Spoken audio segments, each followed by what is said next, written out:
നമസ്കാരം. ശുഭദിനത്തിലേക്ക് എല്ലാവർക്കും സ്വാഗതം. ശ്വേതവരാഹകൽപ്പത്തിലെ 7ാമത്തെ ചതുർയുഗമായ വൈവസ്വത മന്വന്തരത്തിലെ 28ാമത്തെ ചതുർയുഗമാണ്. കലിയുഗം തുടങ്ങിയിട്ട് ഇത് 5126ാമത്തെ വർഷമാണ്.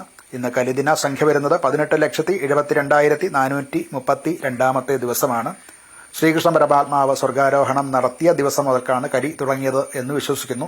ഈ കലിയുഗം തുടങ്ങിയിട്ടാണ് അന്നത്തെ ദിവസം മുതൽക്ക് എണ്ണി തുടങ്ങിയാൽ ഇന്ന് 18,72,432ാമത്തെ ദിവസമാണ്.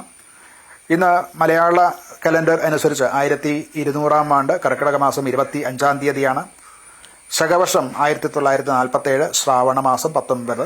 ഗ്രിഗോറിയൻ കലണ്ടർ അനുസരിച്ച് 2025 ആഗസ്റ്റ് മാസം 10-ാം തീയതിയാണ്.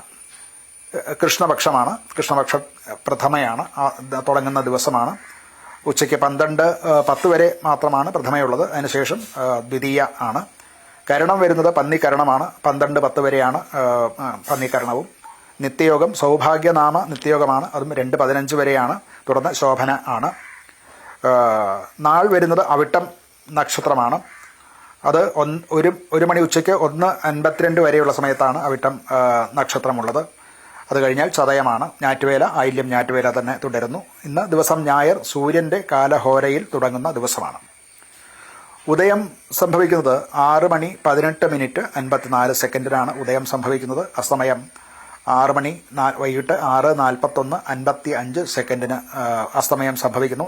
ഈ ഉദയാസ്തമയങ്ങൾ പറയുന്നത് മധ്യകേരളത്തിലേതാണ്. അത് ഏതാനും സെക്കൻഡുകളുടെയൊക്കെ വ്യത്യാസം വടക്കോട്ടും തെക്കോട്ടും മാറുന്തോറും ഉണ്ടാകുന്നതാണ്. ദിനമാനം വരുന്നത് 12 മണിക്കൂർ 23 മിനിറ്റ് 1 സെക്കൻഡാണ്. ഈ ദിനമാനത്തിനും അതായത് പകലിന്റെ ദൈർഘ്യത്തിനും കുറവ് സംഭവിച്ചു കൊണ്ടിരിക്കുന്നതായിട്ട് നമുക്ക് മനസ്സിലാക്കാവുന്നതാണ്. ഇന്ന് രാഹുകാലം സംഭവിക്കുന്നത് വൈകിട്ട് 5:09 മുതൽക്ക് 6:41 വരെയുള്ള സമയത്താണ്. ഗുളികകാലം ഉച്ചയ്ക്ക് 3:36 മുതൽക്ക് 5:09 വരെയുള്ള സമയത്താണ്. യമകണ്ഠകാലം വരുന്നത് ഉച്ചയ്ക്ക് 12:30 മുതൽക്ക് 2:03 വരെയുള്ള സമയത്താണ്. രാഹു, ഗുളിക, യമകണ്ഠക കാലങ്ങൾ പൊതുവെ വർജ്യങ്ങളായിട്ടാണ് നമ്മൾ കണക്കാക്കിയിട്ടുള്ളത്. ഇന്ന് ചന്ദ്രാഷ്ടമം സംഭവിക്കുന്ന കർക്കിടക കൂറുകാർക്കാണ്. പുണർത്തിന്റെ അവസാനത്തെ പാദം, പൂയം, ആയില്യം ഈ നക്ഷത്രങ്ങൾക്കാർക്കാണ് ഇന്ന് ചന്ദ്രാഷ്ടമം വരുന്നത്. ചന്ദ്രൻ അഷ്ടമത്തിൽ വരുന്ന ദിവസം പൊതുവെ ശുഭമായിട്ടുള്ള ദിവസമല്ല. പുതിയ സംരംഭങ്ങൾ തുടങ്ങുക, യാത്ര മുതലായിട്ടുള്ളവ ഇതെല്ലാം വർജിക്കേണ്ടതാണ്. ഇന്ന് അഭിജിത് മുഹൂർത്തം വരുന്നത് 12:06 തുടങ്ങി 12:28 വരെയും തുടർന്ന് 4 മിനിറ്റ് മധ്യം വർജിച്ചിട്ട് 12:32 മുതൽക്ക് 12:54 വരെയുമാണ് അഭിജിത് മുഹൂർത്തം. മറ്റു മുഹൂർത്തങ്ങളില്ല എന്നുണ്ടെങ്കിൽ ഈ ഒരു മുഹൂർത്തം ഒരു സുമുഹൂർത്തമായിട്ട് എടുക്കാവുന്നതാണ്. ഇന്ന് അവിട്ടം നക്ഷത്രത്തിന് ചൗളം, ഉപനയനം, അതുപോലെ യുദ്ധം, പുതിയ ഗജം അല്ലെങ്കിൽ അതായത് ആന, അശ്വം ഇവയിലൊക്കെ കയറുക എന്ന് വെച്ചാൽ വാഹനം എന്ന് പൊതുവെ എടുക്കാവുന്നതാണ്. ഗൃഹം ഉണ്ടാക്കുക, ഉദ്യാനം ഉണ്ടാക്കുക, ഇതൊക്കെ സാധിക്കുന്ന ദിവസമാണ്. അതിന് അനുകൂലമായിട്ടുള്ള ദിവസമാണ്.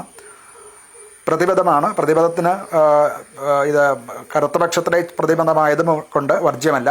വിവാഹം, ഉത്സവം, യാത്ര, അതുപോലെ പ്രതിഷ്ഠ, വാസ്തു സംബന്ധമായിട്ടുള്ള കർമ്മങ്ങൾ, ചൗളം മുതലായിട്ടുള്ള നടത്തുന്നതിന് ഇന്ന് ചെയ്യാവുന്നതാണ്. നമസ്കാരം.